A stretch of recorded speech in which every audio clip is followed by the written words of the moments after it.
Fala pessoal, tudo bem? Vamos aqui para mais uma aula. Essa aula eu quero trazer aqui de uma forma mais ilustrativa como funciona a construção de um modelo de machine learning. Até porque talvez quem está chegando agora no assunto fique um pouco abstrato como funciona essa construção. E eu montei aqui uma forma bem ilustrativa, no formato de um fluxo, como funciona a construção de um modelo. Tá? Então a gente vai explorar um pouquinho aqui de como funciona. Então basicamente começa lá com os nossos dados iniciais. Né? Então se a gente não tiver dados, a gente não consegue construir um modelo. E a primeira parte é a exploração dos nossos dados, né? Onde a gente faz a limpeza de campos vazios, a gente faz alguns cruzamentos, enriquecimentos, aplica regras de negócios, a gente faz a remoção de dados duplicados, a gente faz detecção de outliers e uma série de outras partes aqui nessa questão da modelagem. Depois que a gente finaliza esse processo, a gente vem para os nossos dados pré-processados, onde a gente vai fazer uma divisão aqui entre as variáveis de características e a variável que eu quero fazer a previsão.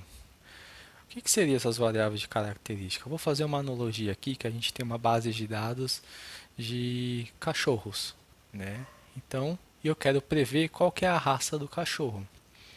Então, as características seria, por exemplo, altura, peso, tamanho do focinho, formato do pelo e etc. Né? Essas seriam as características. E a variável que eu quero prever seria a raça do cachorro. Por exemplo, Pitbull, Rottweiler, Pastor Alemão, Poodle e assim por diante. Então aqui nessa linha eu teria todas essas características, né, em valores numéricos, e aqui eu teria a raça. Então a gente faz essa separação das variáveis de características e a variável que eu quero fazer a previsão. Depois entra a parte da separação dos dados, né? Que normalmente nós dividimos em 70% para treinar o nosso modelo e 30% a gente faz testes. Aqui não é uma regra de negócio, tá? Aqui é mais um racional que eu estou fazendo com vocês, tá? Às vezes fica um pouco abstrato essa divisão. Vou fazer uma analogia aqui para vocês entenderem. Esse 70% seria mais ou menos a época que a gente estava na escola. A gente estudava a matéria, fazia as atividades, fazia os trabalhos. Os 30% seria a hora da prova, né? Quando a gente faz a prova, responde as questões e vê que nota a gente tirou na prova. Então seria mais ou menos essa analogia. Então vamos para os 70%, é quando a gente faz o treino do nosso modelo. Ali a gente faz a escolha de qual algoritmo nós vamos utilizar. Tá? Nesse exemplo aqui vai ser um algoritmo de classificação.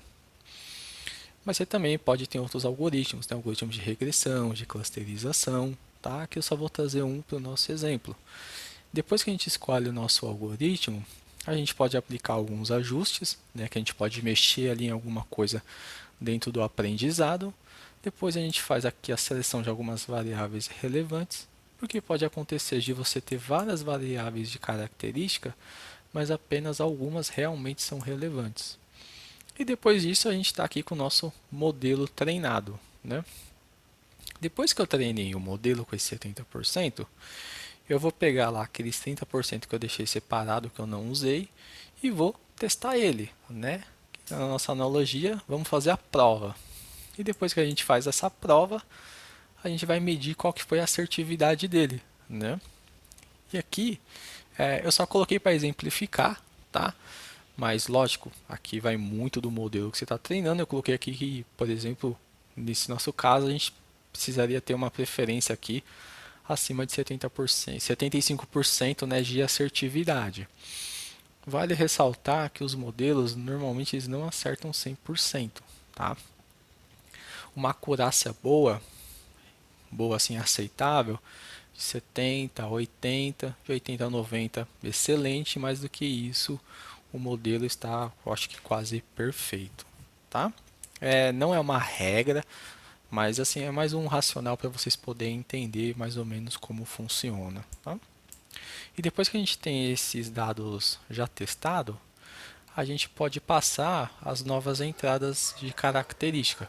Por exemplo, imagina que na sua base de dados veio novas características, né? E você não sabe qual que é a raça daquele cachorro. Então você vai passar as características e o modelo vai dizer qual que é a raça daquele cachorro aqui no nosso exemplo. Vai ser um pitbull, um poodle, qualquer que seja a raça desse cachorro, tá? Gente, reforço que isso daqui não é uma regra fixa, tá? É mais uma forma de ilustrar para vocês como funciona a construção desse modelo, tá?